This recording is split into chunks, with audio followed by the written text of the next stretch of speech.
You're listening to Mysterious Mountains, a production of the West Virginia Humanities Council, where together we explore the imaginary landscape of West Virginia through genre fiction and folklore.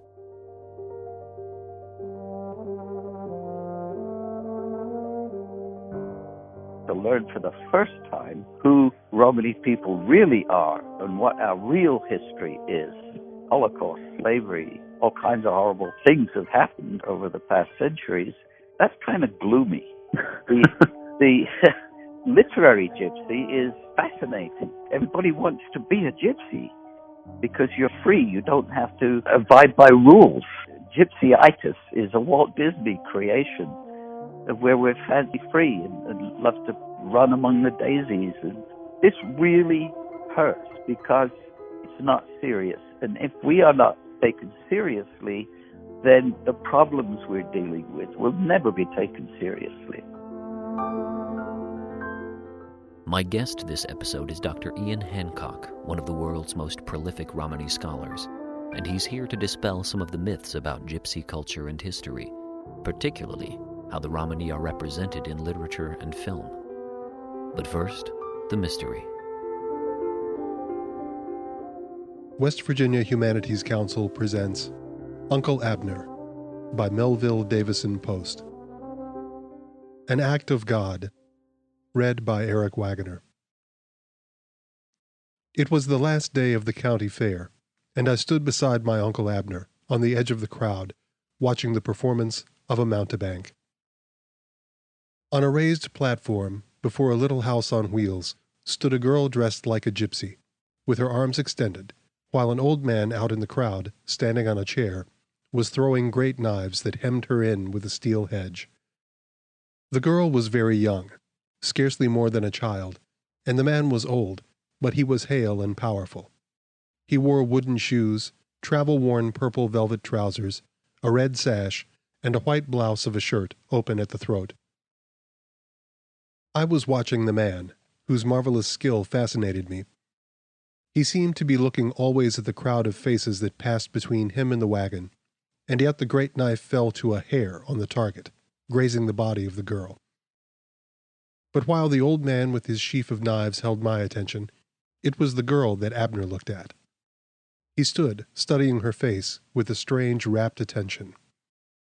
Sometimes he lifted his head and looked vacantly over the crowd with the eyelids narrowed, like one searching for a memory that eluded him.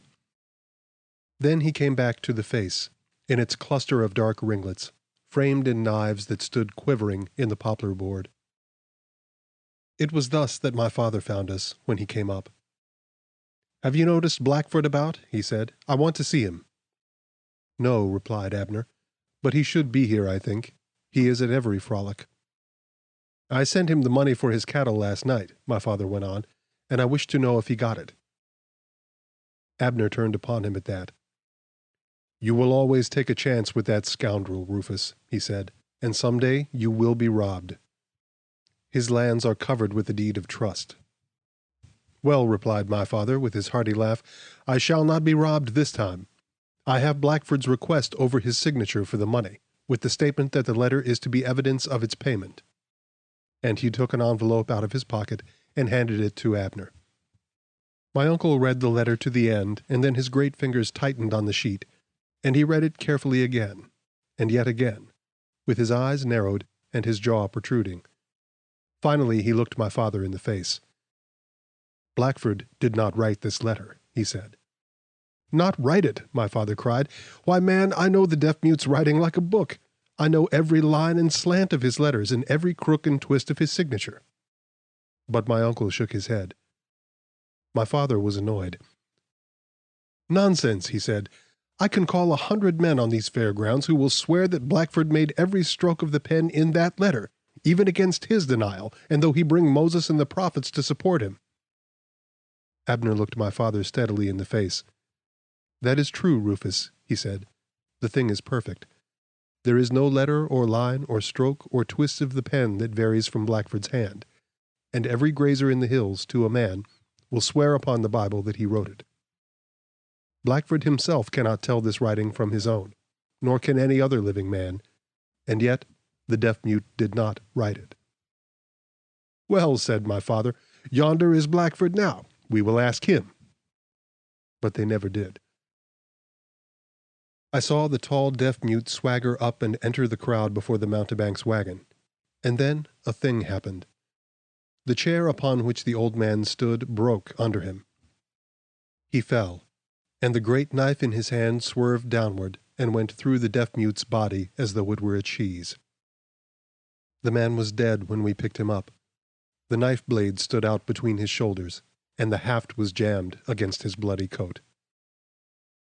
We carried him into the agricultural hall among the prize apples and the pumpkins, summoned Squire Randolph from the cattle pens, and brought the mountebank before him. Randolph came in his big blustering manner and sat down as though he were the judge of all the world. He heard the evidence, and upon the word of every witness the tragedy was an accident clean through. But it was an accident that made one shudder. It came swift and deadly and unforeseen, like a vengeance of God in the Book of Kings. One passing among his fellows in no apprehension had been smitten out of life. There was terror in the mystery of selection that had thus claimed Blackford in this crowd for death. It brought our voices to a whisper to feel how unprotected a man was in this life, and how little we could see. And yet, the thing had the aspect of design, and moved with our stern scriptural beliefs. In the pulpit, this deaf-mute had been an example and a warning. His life was profligate and loose. He was a cattle shipper who knew the abominations indexed by the psalmist. He was an Ishmaelite in more ways than his affliction. He had no wife, nor child, nor any next of kin. He had been predestined to an evil end by every good housewife in the hills. He would go swiftly and by violence into hell, the preachers said. And swiftly and by violence he had gone, on this autumn morning when the world was like an Eden. He lay there among the sheaves of corn and the fruits and cereals of the earth, so fully come to the end predestined that those who had cried the prophecy the loudest were the most amazed. With all their vaporings they could not believe that God would be so expeditious, and they spoke in whispers and crowded about on tiptoe, as though the angel of the Lord stood at the entrance of this little festal hall, as before the threshing floor of Araunah the Jebusite.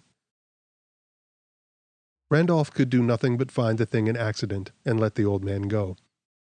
But he thundered from behind his table on the dangers of such a trade as this.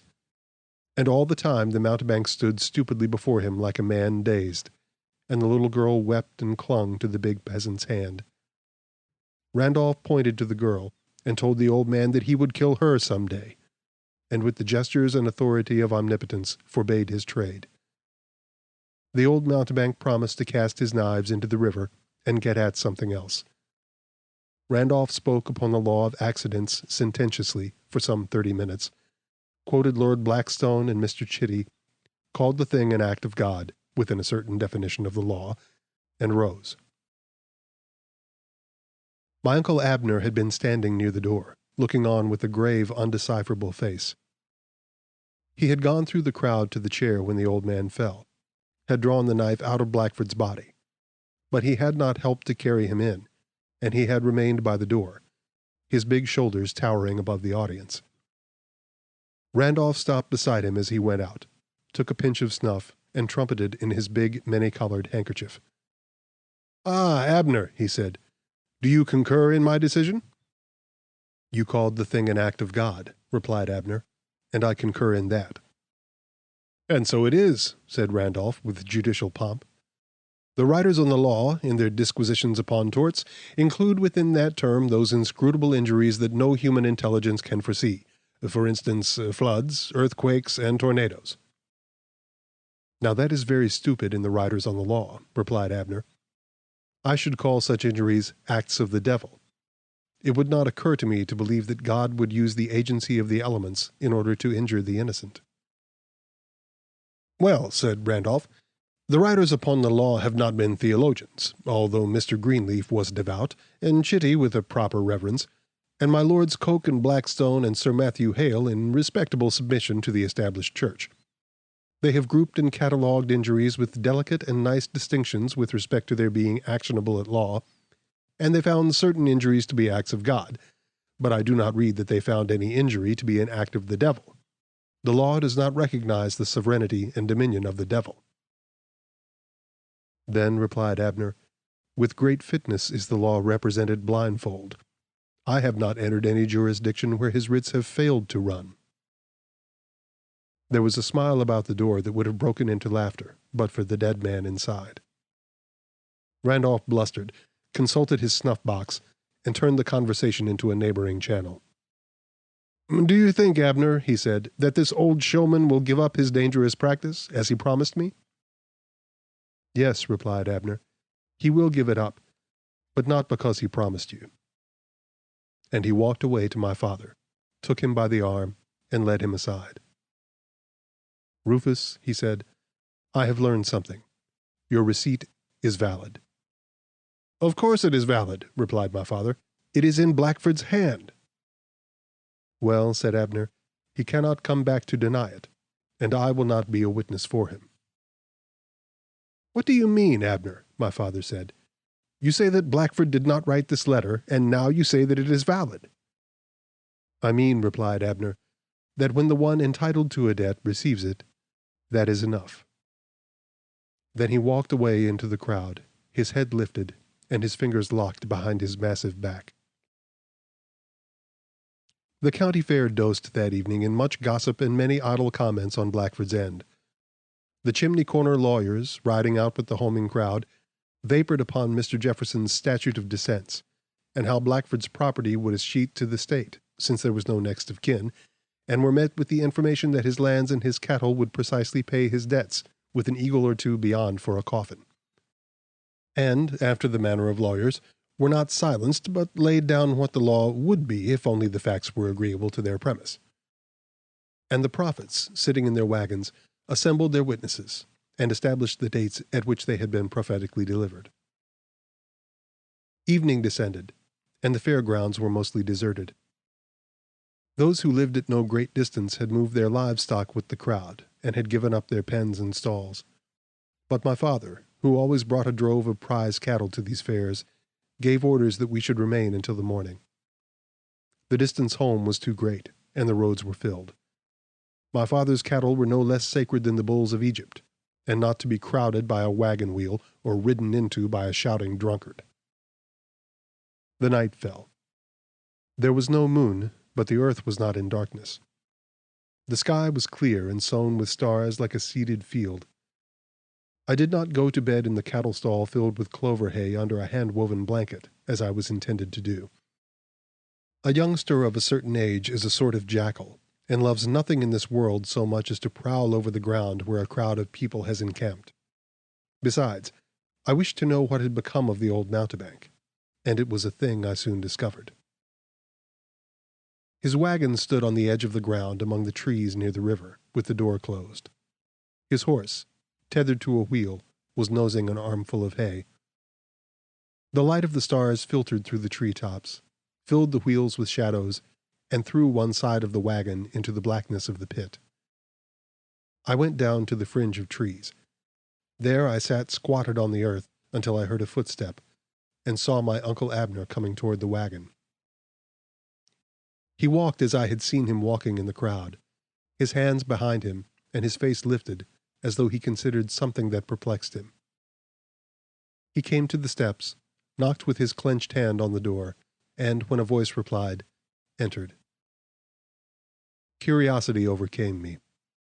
I scurried up to the dark side of the wagon. There a piece of fortune awaited me. A gilded panel had cracked with some jolt upon the road, and, by perching myself upon the wheel, I could see inside. The old man had been seated behind a table made by letting down a board hinged to the wall. His knives were lying on the floor beside him, bound together in a sheaf with a twine string. There were some packets of old letters on the table, and a candle. The little girl lay asleep in a sort of bunk at the end of the wagon. The old man stood up when my uncle entered, and his face, that had been dull and stupid before the justice of the peace, was now keen and bright. "Monsieur does me an honor," he said. The words were an interrogation with no welcome in them. "No honor," replied my uncle, standing with his hat on, "but possibly a service." That would be strange, the mountebank said dryly, for I have received no service from any man here. You have a short memory, replied Abner. The justice of the peace rendered you a great service on this day. Do you put no value on your life? My life has not been in danger, monsieur, he said. I think it has, replied Abner. Then monsieur questions the decision? No, said Abner. I think it was the very wisest decision that Randolph ever made. Then why does monsieur say that my life was in danger? Well, replied my uncle, are not the lives of all men in danger? Is there any day or hour of a day in which they are secure, or any tract or parcel of this earth where danger is not? And can a man say when he awakes at daylight in his bed, on this day I shall go into danger, or I shall not? In the light it is, and in the darkness it is, and where one looks to find it, and where he does not. Did Blackford believe himself in danger today when he passed before you? Ah, monsieur, replied the man, that was a terrible accident. My uncle picked up a stool, placed it by the table, and sat down. He took off his hat and set it on his knees. Then he spoke, looking at the floor. Do you believe in God? I saw the old man rub his forehead with his hand, and the ball of his first finger make a cross. Yes, monsieur, he said, I do. Then, replied Abner, you can hardly believe that things happen out of chance. We call it chance, monsieur, said the man, when we do not understand it. Sometimes we use a better term, replied Abner. Now, today Randolph did not understand this death of Blackford, and yet he called it an act of God. Who knows, said the man. Are not the ways of God past finding out? Not always, replied my uncle. He gathered his chin into his hand and sat for some time motionless. Then he continued, I have found out something about this one. The old mountebank moved to his stool beyond the table and sat down. And what is that, monsieur? He said. That you are in danger of your life, for one thing. In what danger? Do you come from the south of Europe, replied Abner, and forget that when a man is killed, there are others to threaten his assassin? But this Blackford has no kin to carry a blood feud, said the mountebank. And so, cried Abner, you knew that before you killed him. And yet, in spite of that precaution, there stood a man in the crowd before the justice of the peace who held your life in his hand. He had but to speak. And why did he not speak, this man? Said the mountebank, looking at Abner across the table. I will tell you that, replied Abner. He feared that the justice of the law might contravene the justice of God. It is a fabric woven from many threads, this justice of God. I saw 3 of these threads today stretching into the great loom, and I feared to touch them, lest I disturb the weaver at his work. I saw men see a murder and not know it. I saw a child see its father and not know it. And I saw a letter in the handwriting of a man who did not write it. The face of the old mountebank did not whiten, but instead it grew stern and resolute, and the muscles came out in it, so that it seemed a thing of cords under the tanned skin. The proofs, he said. They are all here, replied Abner. He stooped, lifted the sheaf of knives, broke the string, and spread them on the table. He selected the one from which Blackford's blood had been wiped off. Randolph examined this knife, he continued, but not the others. He assumed that they are all alike. Well, they are not. The others are dull, but this one has the edge of a razor. And he plucked a piece of paper from the table and sheared it in 2. Then he put the knife down on the board and looked toward the far end of the wagon. And the child's face, he said. I was not certain of that until I saw Blackford's ironed out under the hand of death, and then I knew. And the letter. But the old man was on his feet, straining over the table, his features twitching like a taut rope. Hush, hush, he said. There came a little gust of wind that whispered in the dry grass and blew the dead leaves against the wagon and about my face. They fluttered like a presence, these dead leaves, and pecked and clawed at the gilded panel like the nails of some feeble hand.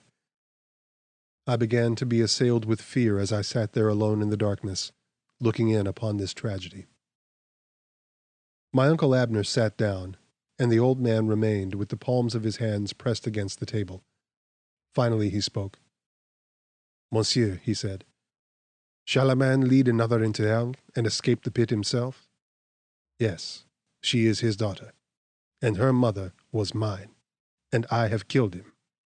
He could not speak, but with those letters he persuaded her. The man paused and turned over the packet of yellow envelopes tied up with faded ribbon. "And she believed what a woman will always believe. What would you have done, monsieur? Go to the law? Your English law that gives the woman a pittance and puts her out of the courthouse door for the ribald to laugh at? Diable! Monsieur, that is not the law. I know the law, as my father and my father's father and your father's father knew it. I would have killed him then, when she died, but for this child. I would have followed him into these hills day after day like his shadow behind him, until I got a knife into him and ripped him up like a butchered pig. But I could not go to the hangman and leave this child, and so I waited." He sat down. "We can wait, monsieur. That is one thing we have in my country. Patience. And when I was ready, I killed him." The old man paused and put out his hand, palm upward, on the table. It was a wonderful hand, like a live thing. "You have eyes, monsieur, but the others are as blind men. Did they think that hand could have failed me? Cunning men have made machinery so accurate that you marvel at them, but there was never a machine with the accuracy of the human hand when it is trained as we train it. Monsieur, I could scratch a line on the door behind you with a needle, and with my eyes closed set a knife point into every twist and turn of it. Why, monsieur, there was a straw clinging to Blackford's coat, a straw that had fallen on him as he passed some horse stall. I marked it as he came up through the crowd, and I split it with the knife. And now, monsieur—" But my uncle stopped him. "Not yet," he said. "I am concerned about the living and not the dead. If I had thought of the dead only, I should have spoken this day, but I have thought also of the living. What have you done for the child?" There came a great tenderness into the old man's face.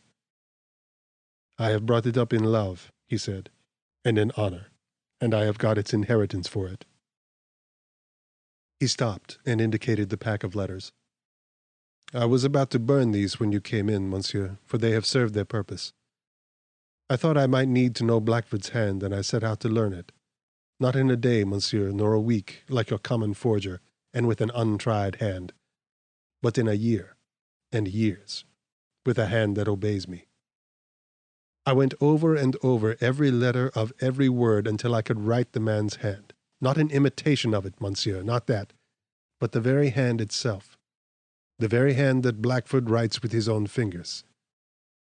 And it was well, for I was able to get the child all that Blackford had, beyond his debts, by a letter that no man could know that Blackford did not write." "I knew that he did not write it," said Abner. The old man smiled. "You jest, monsieur," he said. "Blackford himself could not tell the writing from his own. I could not, nor can any living man." "That is true," replied Abner. "The letter is in Blackford's hand, as he would have written it with his own fingers. It is no imitation, as you say. It is the very writing of the man, and yet he did not write it. And when I saw it, I knew that he did not." The old man's face was incredulous. "How could you know that, monsieur?" he said. My uncle took the letter which my father had received out of his pocket and spread it out on the table. "I will tell you," he said, "how I knew that Blackford did not write this letter, although it is in his very hand. When my brother Rufus showed me this letter, and I read it, I noticed that there were words misspelled in it. Well, that of itself was nothing, for the deaf-mute did not always spell correctly. It was the manner in which the words were misspelled.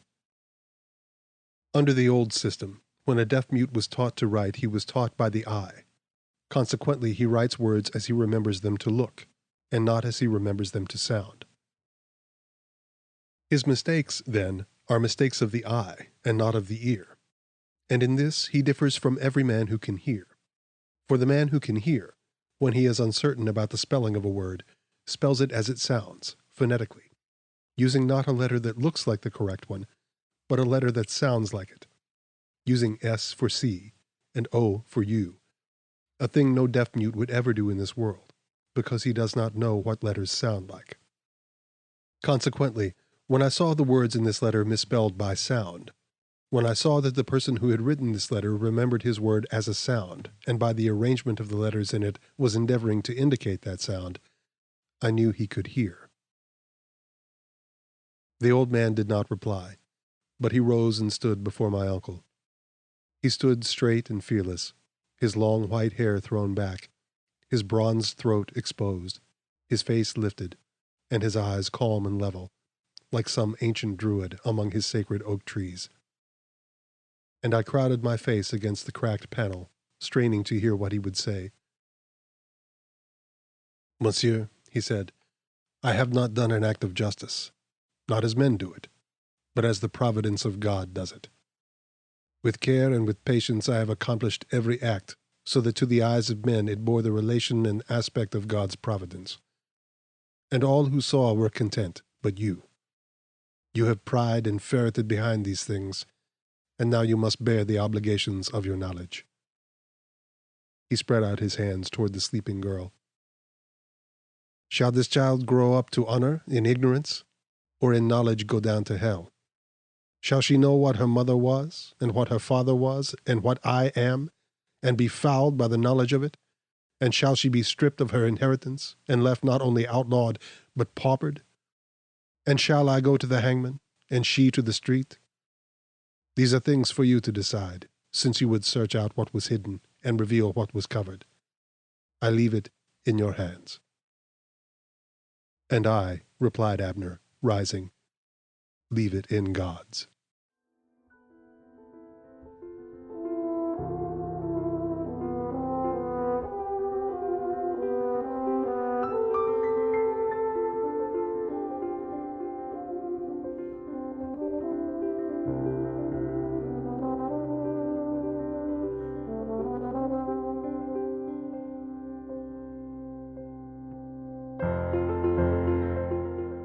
You'd be hard-pressed to find someone more distinguished in the field of Romani scholarship than Dr. Ian Hancock, who is not only the first Romani in the United Kingdom to earn a doctorate, he has also published over 300 books and articles in a career spanning half a century, served on the U.S. Holocaust Memorial Council, and helped found the Romani Archives and Documentation Center during his long tenure at the University of Texas, Austin.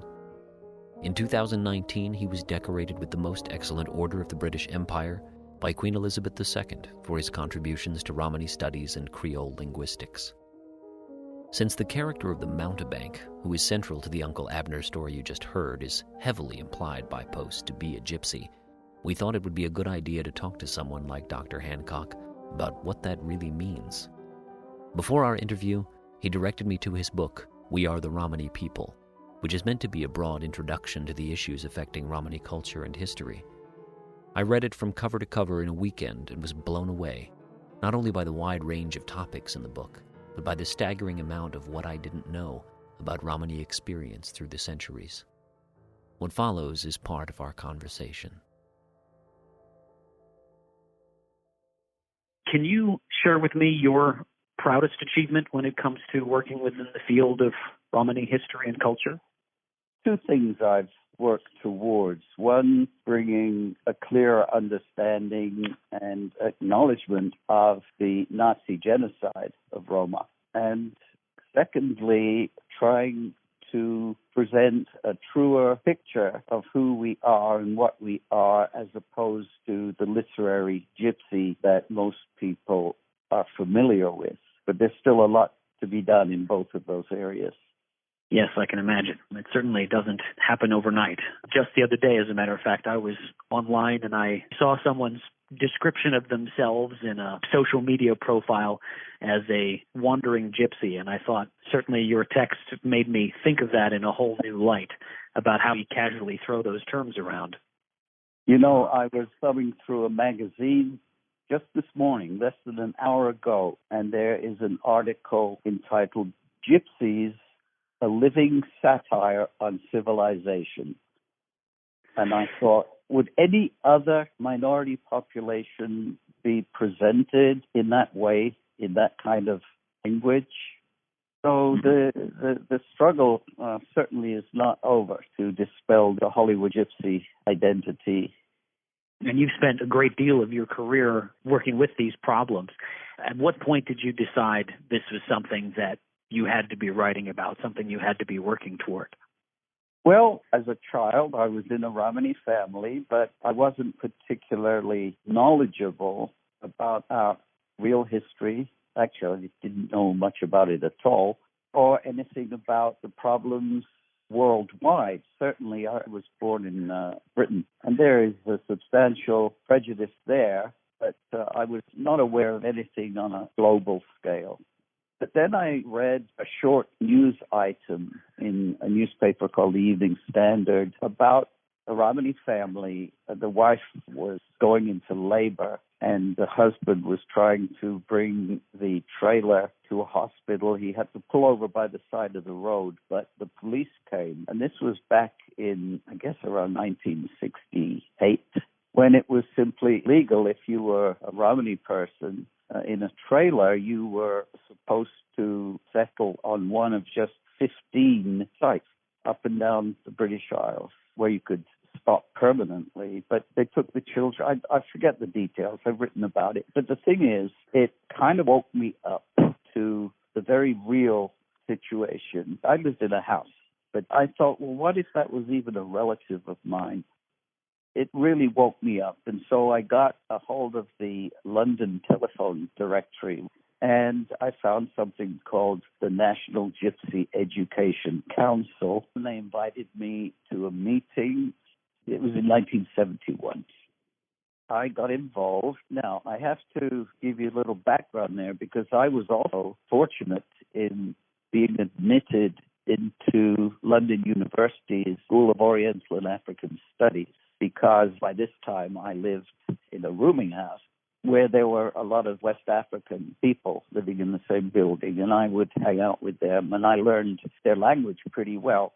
So I was exposed to the black struggle at that time, and I think that provided the impetus. I learned a lot by seeing how African or Afro-Brits mostly were dealing with their situation.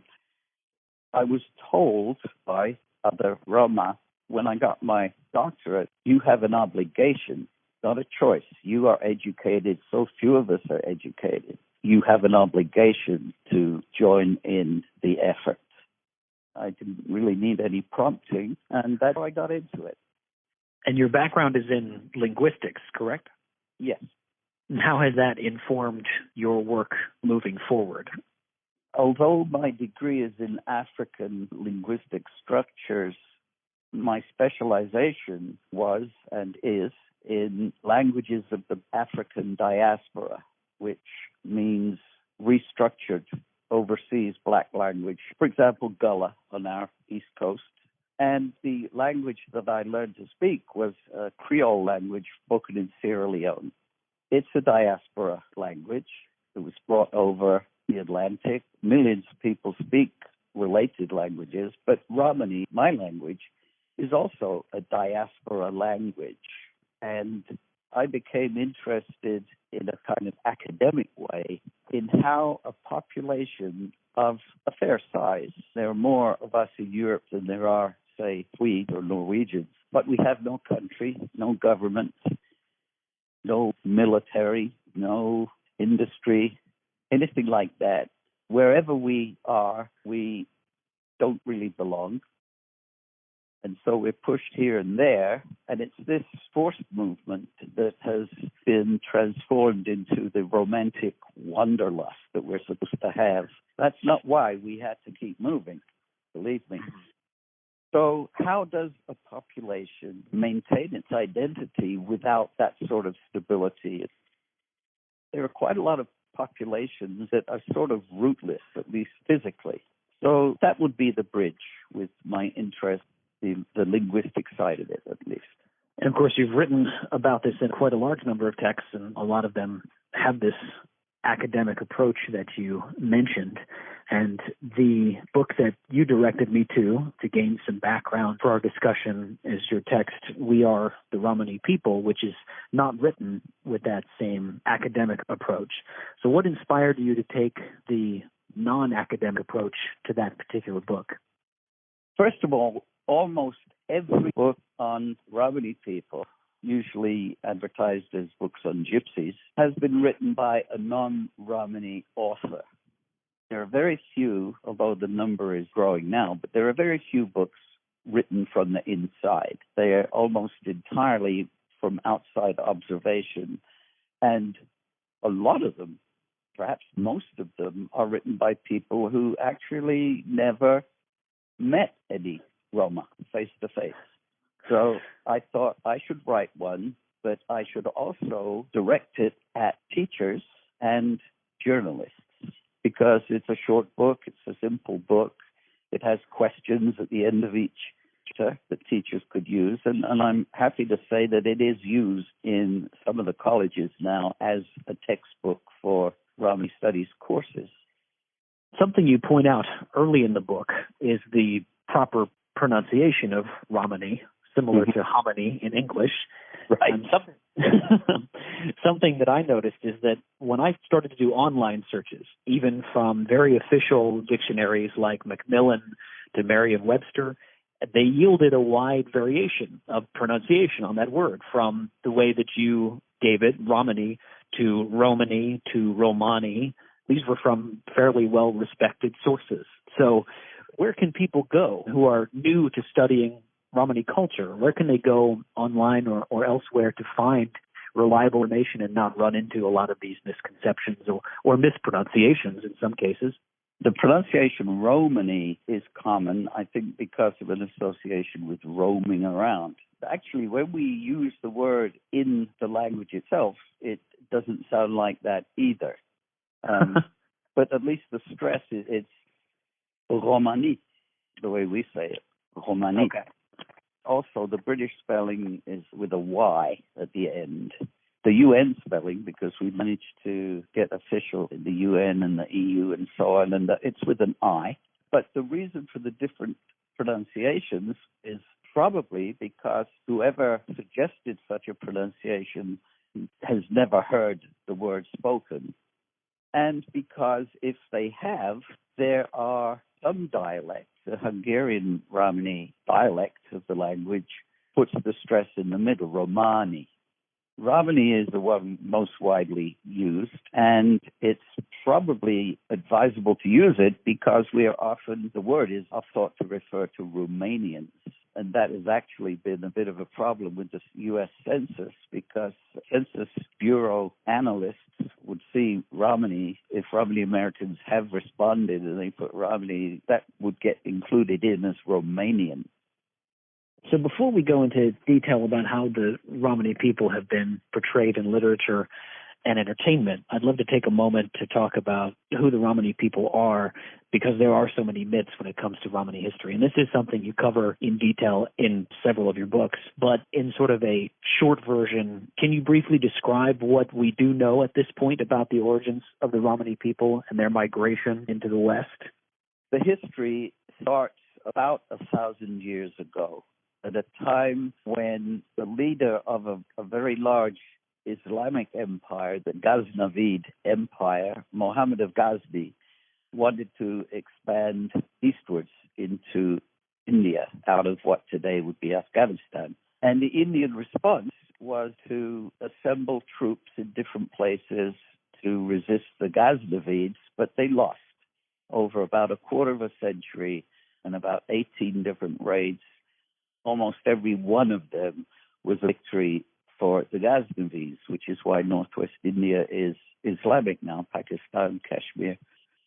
The Indian troops, if they weren't killed, were taken with their camp followers, and that's important because the camp followers, the service providers, included women.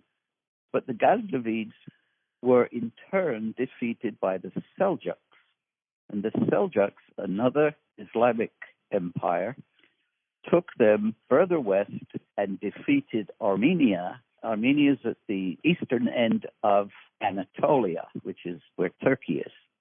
And here they established a small sultanate called the Sultanate of Rum.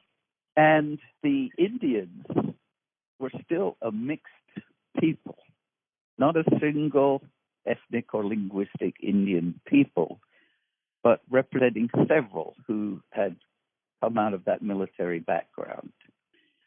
Children are being born surrounded by a number of other languages, especially Greek and Armenian. So those languages have fed into the emergence of a native language for the children of that mixed Indian population.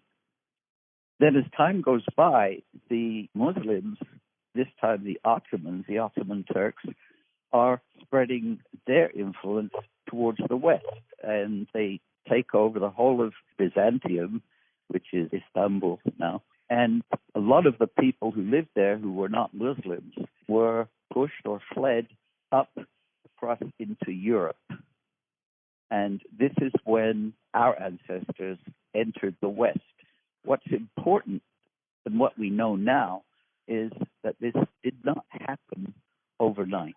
It happened maybe over a 200-year period, which means the first wave of people that cross over into Europe came in earlier and went further and lost contact with the people who came behind them. The last wave, in history at least, didn't go very far at all because they were kept in the Balkans and were made into slaves because they brought with them especially metalworking skills that were desperately needed. The manpower in that part of Europe had been depleted through the Crusades. There was a desperate need for artisans. And so valuable were those people that the laws changed to make them property and no longer employees. And that situation of slavery did not end until the middle of the 19th century. So we're looking at a population that has the same history up until the gateway to Europe. Once crossing over, different groups at different times are going off in different directions, which means that Romanis in, say, Finland or Russia today and Romanis in Spain or Portugal have been separated from each other by hundreds of miles and hundreds of years. And what's remarkable is that so much of shared language and culture has survived.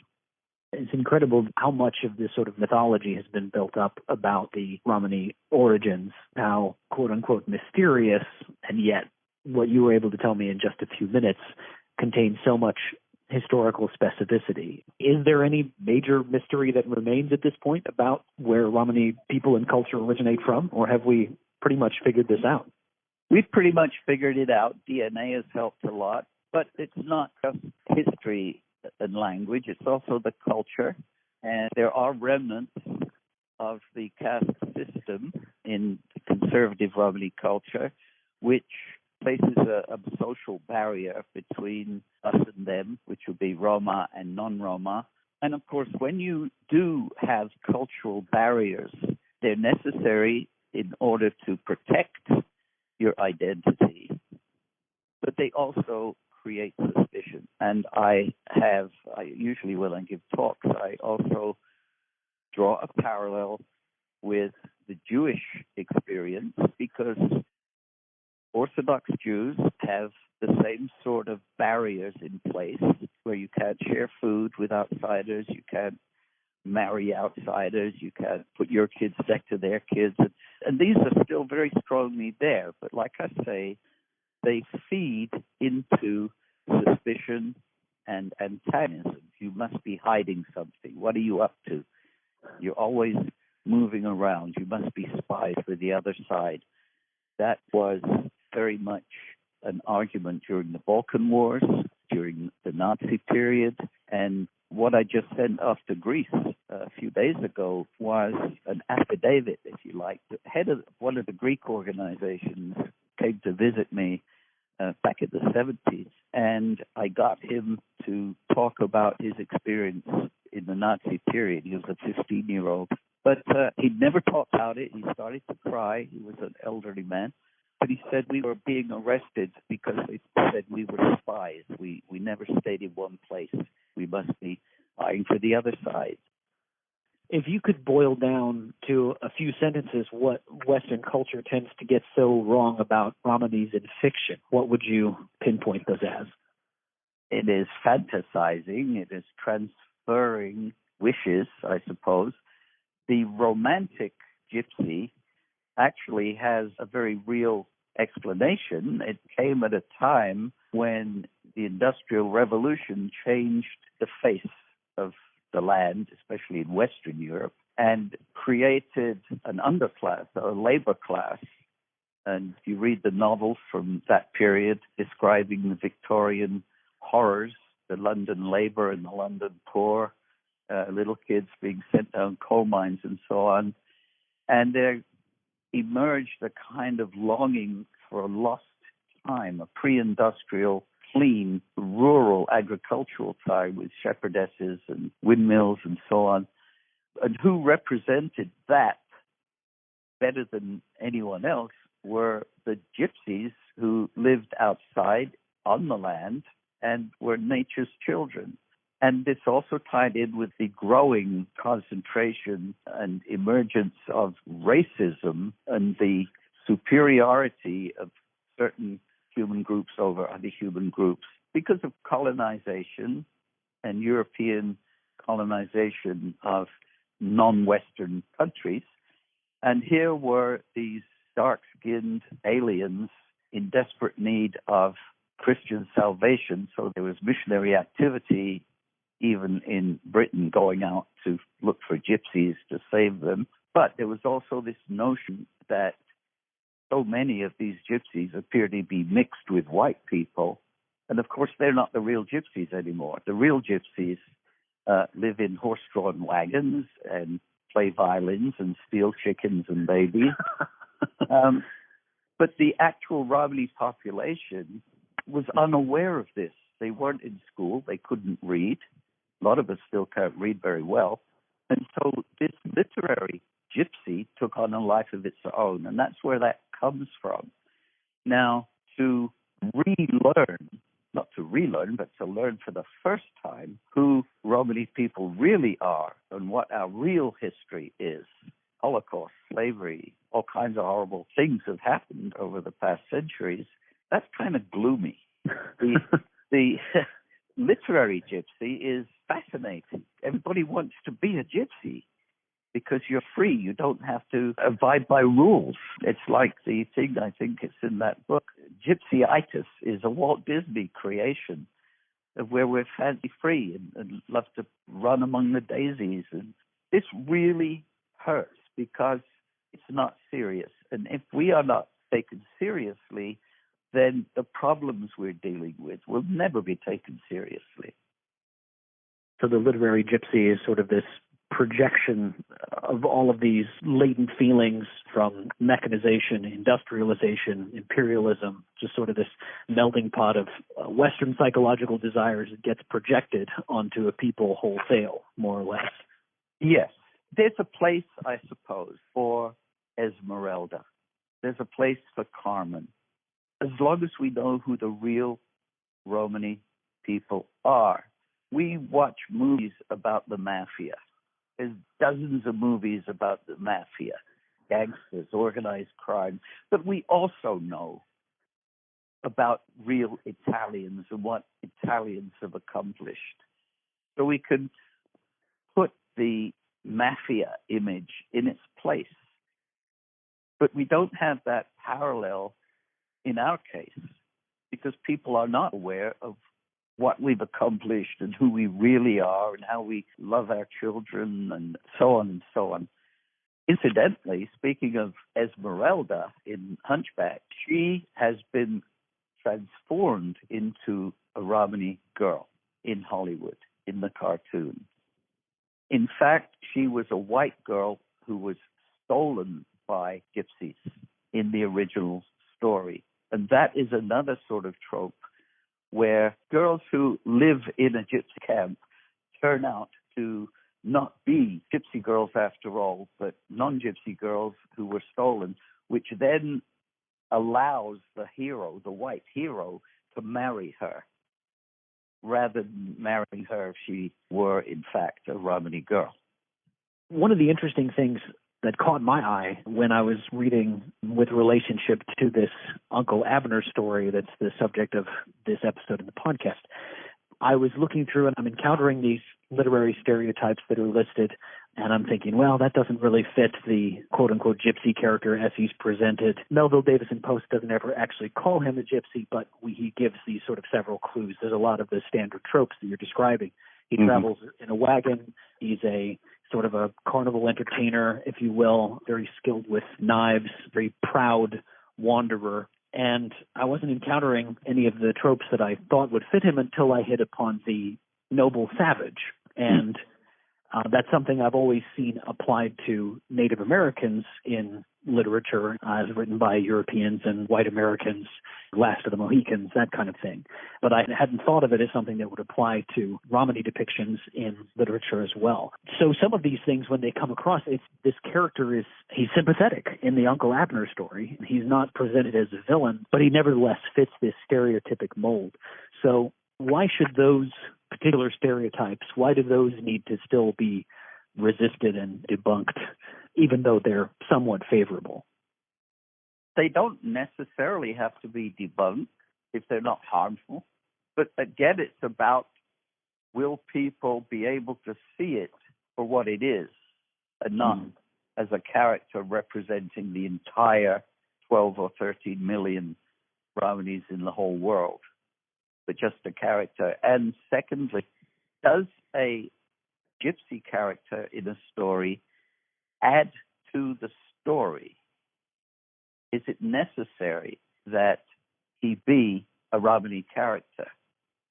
Or is that just included for color? Would the story still hold without that character? Or if you made that character Irish or Zulu or something else? Years ago, I got a phone call, believe it or not, from Woody Allen.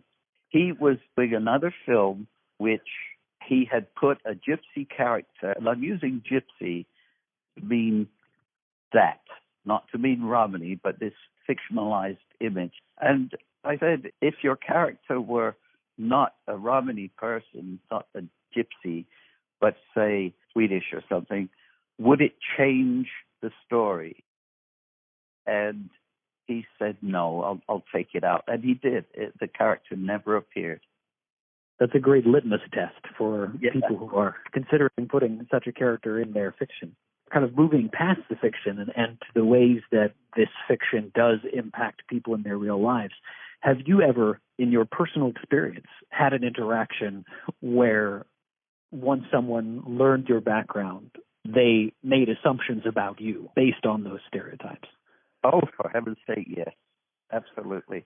My 46 years as a professor at the University of Texas were not easy.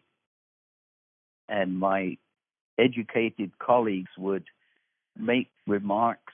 Some were hurtful, some were meant in jest, but remarks that they would never make to a Hispanic colleague or an African American colleague. I'm actually writing in my autobiography about my experience. Years ago, when I still lived in London, and I had recently married, and the landlord found out. Somebody told him what I was, and he stopped me in the hallway when I was coming home, and he said, if I had known you were a gypsy, I wouldn't have rented the room to you. I was in Poland with other Roma, actually at a high-level meeting, and we went into a restaurant, me and other Romani leaders from Europe. We sat there for a long time, not being served. They knew what we were and didn't serve us. We got up and walked out and didn't get a meal. And that was, in the 1990s? In one chapter of We Are Romani People, entitled Explaining Anti-Gypsyism, you point out that in many countries, laws were passed forbidding Romanis to settle, which is part of the cause of this wandering gypsy stereotype to begin with. Are there other examples of this kind of self-fulfilling prophecy, where the discrimination itself created the conditions for the stereotype? What I will send you once we're off the phone is a list of American law statutes directed at gypsies. It doesn't say Romanis, forbidding people either to put up a permanent residence in county or a state or to engage in business. And that's an eye-opener for a lot of people from a lot of different states as well. Yeah, that was actually one of my questions in a moment, was going to be, has the Romani experience in the United States been different historically than in Europe? Well, there is a difference. There is a difference. Really, going back to the 1200s, 1300s, when we started to enter the West, we were pretty much entering the white world as a people coming from India. So we were the first people of color in any large number to come into the West. But North America, Argentina, Brazil, Canada, these are colonized countries consisting of people from all over the world. So it's easy to be invisible in North America, because if you're light-skinned, you pretend you're white. If you're darker, down here anywhere in Texas, you can pretend to be Mexican or South American. And Americans, I think more than Europeans, are much more familiar with the unreal image. So they could be living next door to a Romani family, a Romani American family, and not know who they were, because that family wouldn't say, hey, we are Romanis, we are gypsies. And the white family would be expecting bandanas and earrings and, bare feet and things. So they wouldn't be seeing what they expect to see. You quote in your book, in 2001, the Council of Europe, quote, issued a blistering condemnation of Europe's treatment of the Roma gypsy community, saying they are subject to racism, discrimination, and violence.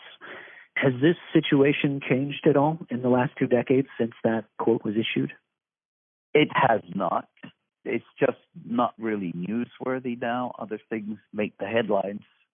But Nexus Lexus News Source sends information every day, some of which refers to attacks on Romani camps and Romani individuals. But it doesn't get into the newspapers anymore. It's routine, practically. And other things. Now there are attacks on Muslims in Europe, and attacks from Muslims, as we've seen recently. But very many hundreds of thousands of Roma in southern Europe are Muslims themselves, so that they get it coming and going. In Poland, it was a Council of Europe conference in Warsaw, taking the elevator up in the hotel where we were all staying. The cleaning ladies wouldn't get in the elevator with us. How are Romani individuals and organizations working to meet these challenges at present? There is a wonderful organization based in Budapest called the European Roma Rights Center. And it's not a Romani organization, but it has Romanis involved. It monitors what's going on. If you were to go to the errc.org website, that is a very important organization.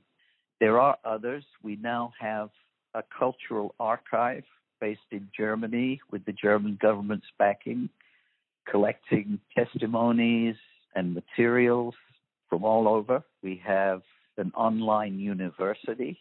We've got an organization of professional Roma. There are a couple of organizations in this country. So things are happening slowly. This has been an amazing conversation. I can't thank you enough for taking the time to do this. I really appreciate what you're doing. I really do. As Dr. Hancock points out, obtaining justice, equality, and recognition is still a daily struggle for many Romani across the globe. In his book, The Pariah Syndrome, originally published in the 1970s, he highlights many laws in U.S. states that were still on the books a decade after the Civil Rights Act. Laws in Mississippi, New Jersey, Pennsylvania, Maryland, Georgia, Texas, Indiana, and more. A law still in effect in Maryland in the 1970s stated that gypsies must pay jurisdictions a license fee of $1,000 before settling or doing business. When any gypsy is arrested, all his property and all the property of members of any group with which he may be traveling can be confiscated and sold to pay any fine a court may levy against the arrested gypsy. Sheriffs are paid a $10 bounty for any gypsy they arrest who pays the $1,000 fee after he is arrested. New Jersey repealed its last known discriminatory law, which specifically targeted Romani, as recently as 1998. A November 2020 Harvard study interviewing 363 Romani Americans found that 2/3 of them, quote, perceived the portrayal of Romani people in media, including film and television, as profoundly derogatory and dehumanizing. Xenophobic features decrying some sort of gypsy invasion still sometimes surface in mainstream news outlets, such as in 2017, when 40 Romani seeking asylum were placed in the small town of California, Pennsylvania.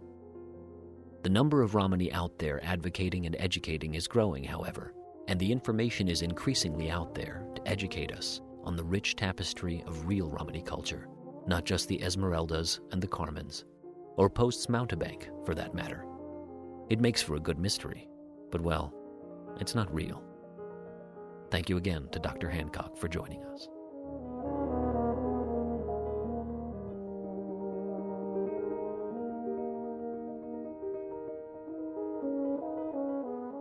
For more episodes of Mysterious Mountains, be sure to subscribe on your favorite podcast app or visit wvhumanities.org for links to our podcast page and more content. You can also follow the West Virginia Humanities Council on Facebook, Instagram, and Twitter. The West Virginia Humanities Council is the state affiliate of the National Endowment for the Humanities.